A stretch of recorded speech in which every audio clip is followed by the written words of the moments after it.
xung con mơ một đăng thì mình ọt nía cha con nái cách cả tè muối các bác đã ron gì kế chai chân chỉ muốn các bạn cứ các bác đã ron nông bị thi hỏng rốn các bác đã ron xâm rác đồng ná chanh nâng chỗ chá các bác xâm rác bánh chung xâm đến trong riêng nên các bác xâm rác cho bạn cha chắc này muốn mẹ lúc bạn xua con tha bày ron gì kế chai chân chia còn bạn các bạn này đấy con cha Pí là khám bà xã liên đam cộng ná nâng khai bà xã căn của chìa cao vùng thề ní miên lệ nạ đôi là khảo trần thí đại cha là khảo trần tại vì tay hai thang là khảo thi nè con này cha ở lấy này lúc ăn hôm nay thì cái test mà con rồi hai cha này lúc sân khâm chưa chạy thá con bất chia lại bàn trầm trời kẹp ọc nè nè con này cha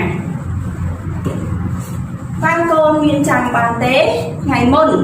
nè cứu ban bom riêng cho mình ấy khác đào tốn làm tìm nó cất chà cho mình rồi bao giờ cứ nghiến trong nón bí bị bọt chà bọt tim môi bọt ấy đái không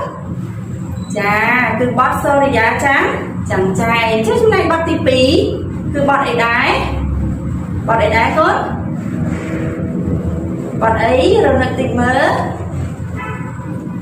bọt tí muối sau đây giá trắng cháy bọt tí pí chà trong này bọt tí pí cứ bọt cả trâm bó hey bọt tí muối sau đây giá trắng cháy ta bọt nấu chứ riêng riêng rộp ổng pí ấy đáy côn chà bọt nấu cứ chứ riêng riêng rộp ổng pí côn đã ọc miên mà đai hai rôn nấu chia muối kê hai mình bán tàu tuôn ấy đáy côn mình bán từ tuôn hiệp cọ đáy đôi chia mà đáy luôn tê chà chốt trong này bao cái trầm bò hề với nhưng mà đã có gì bị ấy chà cứ bị dây ông bí sạch xoa đại miếng chà ra rồi bá rồi bôi chà chắc bắt tâm pi nó con chơi riêng hai đứa có nhà cứ chơi chặt hai con thằng ọc nía bất chia chơi riêng thằng ọc nía chà nè lúcนั้นមានបទចម្រៀងក៏ដូចជាលក្ខខណ្ឌផ្សេងៗសម្រាប់មកប្រាប់កូនចាតើកូនធ្លាប់មើលលក្ខខណ្ឌដែរទេអ្នកគ្រូជឿជាក់ថាកូនខ្លះធ្លាប់មើលព្រោះឥឡូវនេះយើងមានភាពទូលំទូលាយទៅលើទូរទស្សន៍និង YouTube ចាជាបន្តគឺអ្នកគ្រូមកបន្តមេរៀនរបស់យើងចាថ្ងៃនេះមេរៀនរបស់យើងត្រូវបានបញ្ចប់ណាចាឥឡូវយើងចូលមេរៀនថ្មីទាំងអស់គ្នាចា sắc xa sóng cùng tùng bó tí 56 social study page 56 and 58 mê riêng tí muối trong riêng nâng rổ bám to trọng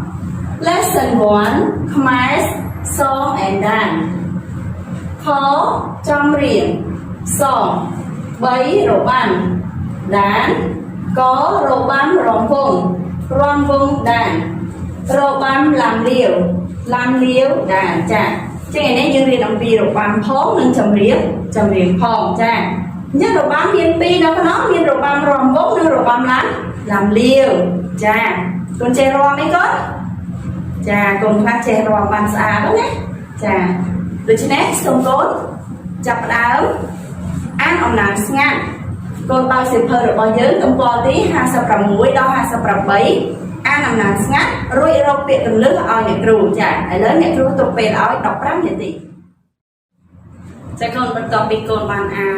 ăn tập bò rồi hái ta tốt mang xong việc từng lứa hai lần nữa con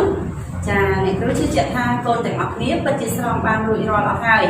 chả nhà cừu có miên biệt từng lứa chừng lứa pram sầm rạp con tài tỏ để lớn dương một ăn biệt từng lứa chừng lứa khía cá sặc xá bịa tuần lửng muối bọt đạn bịa trên điếm củ vái rướng hải ô tỉa hỏ chốt lấm ớt bị bọt trò bảo pí rồi nháp sống tốt pí nhót kệ thì đạn bịa trên kệ nhà bị xé bòn toán nhật rừng thánh đa chọt chữ ô tỉa hó rom nhót chữ bấy chỗ nạ bịa chỉ kệ để giả sát thất pênh trùng hố trơn tròn tròn ưu tỉ hó nẹ cú chô nở mốc đà phiền 4. សំរួល ថ្នាក់ពាក្យជាកិរិយាសព្ទ មានន័យថា ធ្វើនាំឲ្យស្រួល ចា ឧទាហរណ៍ និយាយតាមសម្រួល 5. ស្រស់ ថ្នាក់ពាក្យជាគុណនាម មានន័យថា ដើរនៅសើម មិនទាន់ស្ងួត ឧទាហរណ៍ ការនេះនៅស្រស់ល្អ ចាកូន អញ្ចឹងបន្តពីអានពាក្យគន្លឹះរបស់អ្នកគ្រូរួចហើយ តើកូនមានពាក្យគន្លឹះណាខ្លះដែលពាក្យដូចអ្នកគ្រូ ចាឥឡូវបន្តពីយើងបានសិក្សាពាក្យគន្លឹះរួចសូមកូនលើកសៀវភៅពុំឡើងដើម្បីអានមេរៀននិងស្ដាប់ការពន្យល់របស់អ្នកគ្រូបន្តចាអញ្ចឹងនៅក្នុងទំព័រទី 56 យើងមានចម្រៀងពីរបទណាណាចាអញ្ចឹងបទទី 1 អ្នកគ្រូសូមអានសិនចាខចម្រៀងបទលើកកបង្គំលើកកបង្គំអិនលើកកបង្គំបង្គំព្រំអិនរិនអើយទេវាធបដិនសោលក្សាសោលក្សាមានទាំងទេវរៈនិងអ្នកតាអើយតែខែរក្សារាជបុរីឬទិស 8 ចាមួយទៀតគឺបទចៅដកចំពីចៅដកចំពីចៅស៊ីចំប៉ាចៅដួងម៉ាឡាសូណារៀមអើយអាសូរៀមអើយសូរៀមអើយសូមេតាចាអញ្ចឹងពីបទនេះអ្នកគ្រូនឹងសូត្រឲ្យកូនស្ដាប់នៅវគ្គក្រោយបន្ទាប់ពីអ្នកគ្រូបញ្យល់មេរៀនរួចណាចាឥឡូវយើងចូលដល់ចំណុចទី 3 របាំចារបាំរាំវង់ជារបាំមួយដែលប្រជាជនខ្មែរនិយមចូលចិត្តរាំលេងកម្សាន្តដោយមិនប្រកាន់ពេលវេលានិងទីកន្លែងឡើយការរៀបចំទីកន្លែងរាំត្រូវមានតុមួយនិងថូការឬដើមការ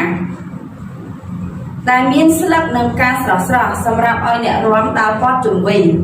ចាអញ្ចឹងតុរាំហ្នឹងគឺគេដាក់តុមួយហើយមានថូការឬក៏ផើងការនៅពីលើតុហ្នឹងចាសម្រាប់អ្នករាំដើរព័ទ្ធជុំវិញតុហ្នឹងណាចាពេលមិនទាន់រាំបុរសឈរឬអង្គុយនៅម្ខាងឯស្ត្រីនៅម្ខាងពេលផ្ដើមលេង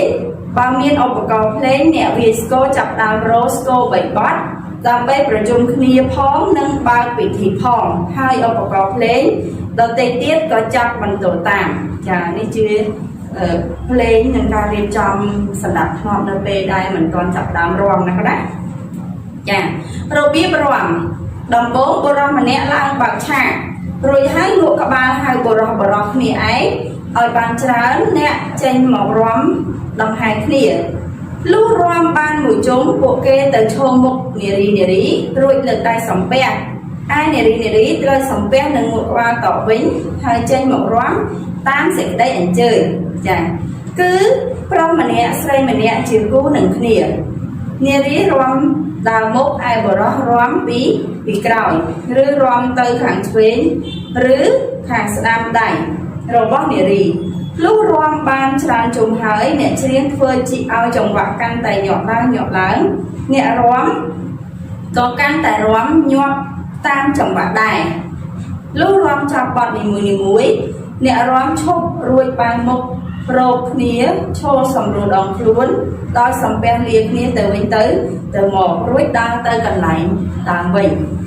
ចាកូនកន្លែងរាំគេហ្នឹងគឺដំបូងបុរសទៅឡើងរាំមុនបន្ទាប់មកក៏ទៅអញ្ជើញនារីហើយរបៀបរាំគឺនារីដើរខាងមុខឯបុរសរាំដើរខាងក្រោយចាកូនចេះរាំវង់អីកូនចាអ្នកគ្រូជឿជាក់ថាកូនទាំងអស់គ្នាពិតជាចេះដោយសារបទរាំវង់មាននៅក្នុងអីដែរដែលយើងហាត់រៀងរាល់ថ្ងៃសៅរ៍មាននៅក្នុងអីដែរកូនចាមាននៅក្នុងបទអប់រំកាយមែនទេបទទីប៉ុន្មានដែរកូនចាគឺបទទី 1